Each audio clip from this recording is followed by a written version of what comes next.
حدیث پاک سنیں گے آپ کی طبیعت بڑی ٹھنڈی ہوگی۔ میرے نبی پاک صلی اللہ تعالیٰ علیہ وسلم نے ارشاد فرماتے ہیں کہ جو بندہ سوال سے بچنا چاہے گا، ارادہ کرے گا اللہ میں نے کسی سے نہیں مانگنا، فرمایا جو سوال سے بچنا چاہے گا رب اسے سوال سے بچا لے گا، اور جو لوگوں سے بے نیاز ہونا چاہے گا کہے گا یا اللہ مجھے دنیا داروں کا محتاج نہ بناؤ، اپنی بارگاہ سے عطا فرما۔ جو لوگوں سے بے نیاز ہونا چاہے گا اللہ لوگوں سے بے نیاز کر دے گا، اور فرمایا جو صبر کا ارادہ کرے گا اللہ اسے صبر کی توفیق بھی عطا فرما دے گا۔ ارادہ تو کرے، پروگرام تو بنائے، توفیق تو اللہ دے گا۔ جو صبر کا ارادہ کرے گا اللہ صبر کی توفیق بھی عطا کر دے گا۔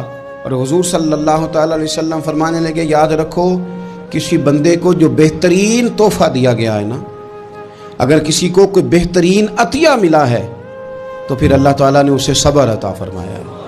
یہ بہترین تحفہ ہے، اس سے زندگی سنور جاتی ہے، اس سے انسان باوقار اور مطمئن ہو جاتا ہے۔